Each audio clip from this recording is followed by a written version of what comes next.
Welcome to the podcast where we explore the fascinating world of illusions, reality, and the mind. Today we are going to ask ourselves, how do we know what is real and what is not? How can we trust our senses when they sometimes deceive us? To illustrate this point, I want you to try a simple experiment. Go to your browser and type Enigma Leviant. You will see a painting called Enigma created by the artist Isia Leviant. Look at it closely for a few minutes. What do you see? Do you feel like the circles and bars are spinning around? If you do, you are not alone. Most people who look at this painting experience a strong illusion of motion. But here is the catch. Nothing is actually moving in the painting. The motion you perceive is entirely in your mind. How is this possible? Well, it turns out that this illusion and others like it are caused by tiny movements of your eyes. These movements are called microsaccades, and they happen even when you try to keep your eyes still. They help to refresh the image on your retina and prevent it from fading.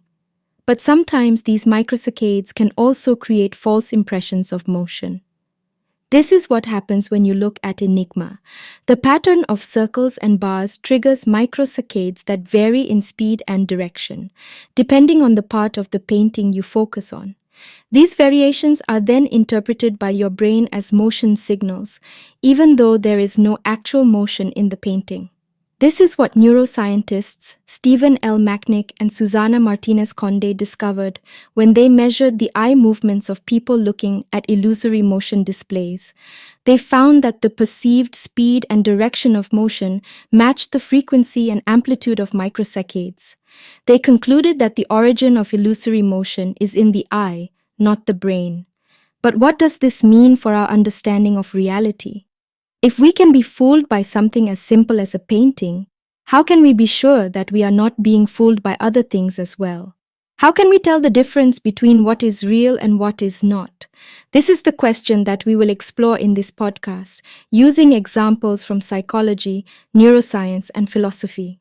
We will see that illusions are not just fun and games, but powerful tools to reveal the workings of our mind and the nature of our reality. Yap! Pattern recognition is the process by which our brain makes sense of the world around us. We use patterns to recognize shapes, colors, movements, and even emotions. But how does our brain do this? And what are the limitations of our pattern recognition abilities? Let's start with the basics. Our brain receives information from our senses, especially our eyes, and organizes it into patterns. For example, when we look at an image, our brain starts by detecting lines, edges, and corners. These are the building blocks of any visual pattern. Next, our brain analyzes the contours and the motion of the image. This helps us identify the objects and their orientation. Finally, our brain adds more details, such as colors, size, perspective, and the relationships between the objects. This is how we create a rich and realistic representation of what we see. But this process is not flawless. Sometimes our brain can be fooled by optical illusions, which are images that trick our perception. Optical illusions exploit the way our eyes and brain work together. For instance, our eyes have two slightly different views of the same scene because they are located on opposite sides of our nose. This is called binocular vision, and it gives us depth perception. However, it also creates some discrepancies between the images on our retinas. Our brain tries to resolve these discrepancies by making assumptions based on our previous experience and expectations. This is where optical illusions can mess with our mind. They present us with images that contradict our assumptions or expectations, and our brain struggles to make sense of them. For example, have you ever seen the princess card trick? It's a classic magic trick that was invented by Henry Hardin in 1905. It goes like this.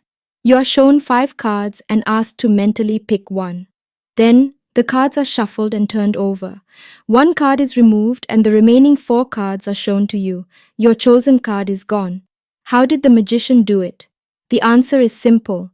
The magician replaced all 5 cards with different ones, but you didn't notice because you were focused on your chosen card and ignored the rest.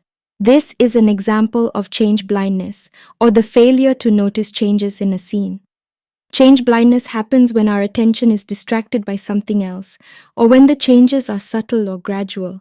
Our brain simply filters out the irrelevant information and fills in the gaps with what we expect to see.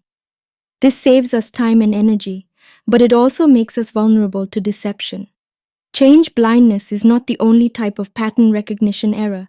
There are many other ways that our brain can misinterpret the patterns we perceive, such as pareidolia, the tendency to see faces or other meaningful shapes in random patterns, or the McGurk effect, the phenomenon where our hearing is influenced by what we see.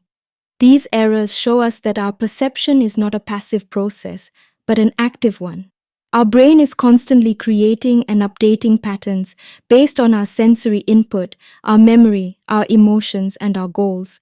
Sometimes these patterns are accurate and useful, and sometimes they are not. But they are always fascinating to explore. Okay, stay tuned for more episodes, and don't forget to subscribe and share your feedback. Thank you for listening.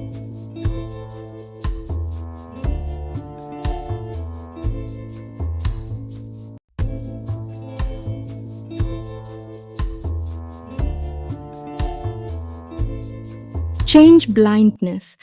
Change blindness can be beneficial in some situations. Imagine how overwhelming it would be if your brain noticed every minor change in your environment. For example, the magazine on your coffee table might have been slightly tilted today, or your car wheels might have been aligned differently than yesterday. If our brains paid attention to all these details, we would have a hard time focusing on more important things. Our mind can also create illusions by altering our perceptions so that we can only see one of two possible interpretations of a stimulus at a time. A classic example of this is the Necker cube, a two-dimensional drawing of a cube that can be seen as having either the lower left or the upper right square as the front face. You can see the Necker cube by searching for Necker cube optical illusion on the web. When you look at the Necker cube, you will notice that it is ambiguous. It can be seen from two different viewpoints. With some practice, you can learn to switch between these two views quickly, but you cannot see both of them at the same time. Your mind is tricking you. Even though you know there are two ways to see the cube, you can only perceive one of them in any given moment. Unlike Enigma, the image of the cube does not change until you change your perspective. There is no apparent motion on the screen. This alternation between the two views of the cube is based on the timing differences in the neural activity of the brain regions that process the two views of the cube. You can think of it as a cycle of exhaustion and recovery. As the neural network that supports one view gets tired, the neural network that supports the other view takes over. And while you can voluntarily control the process to some extent and make one view more dominant, the other view will eventually emerge again. Art is full of examples of how the mind can be deceived. This is especially true in the work of artists such as the Spanish surrealist painter Salvador Dali. Dali used various techniques to create optical illusions in his paintings, such as manipulating perspective, scale, space, vanishing points, and three-dimensional effects. These techniques create a sense of confusion and distortion. One of my favorite works by Dali is The Phantom Cart, in which the outlines of two buildings in the desert can also be seen as two people in a covered wagon approaching a small town. As with the Necker cube, the viewer's perspective can switch between two interpretations of Dali's illusion. Dali was fascinated by illusions and was inspired by his observations and interpretations of the slow transformations of clouds or the horizon as seen from a small boat. Another person looking at the same clouds might see different shapes depending on how their brain interprets them. Psychologists use this fact that each brain interprets stimuli differently depending on the psychological characteristics of the observer.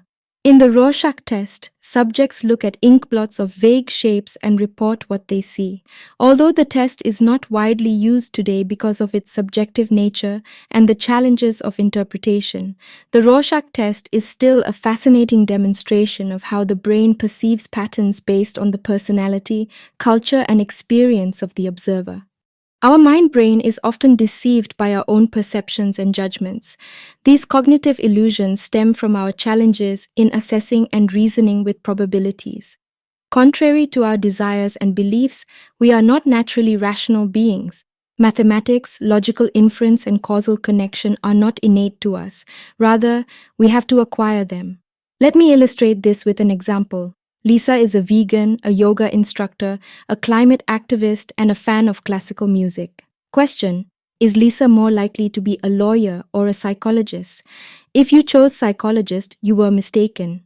But don't be too hard on yourself. Many people, even some experts, tend to neglect probability and answer based on stereotypes. The main reason why you should pick lawyer is that there are more lawyers than psychologists. In fact, the numbers are so overwhelmingly skewed that if I had given you no information about Lisa and asked you to guess her occupation, you would have been more likely to get it right. Instead, I used a mental trick based on your stereotype of psychologists. But be honest, how much do you really know about psychologists? In their personal lives, can they not be vegans, yoga instructors, climate activists, and classical music fans? And you probably don't know much more about lawyers either.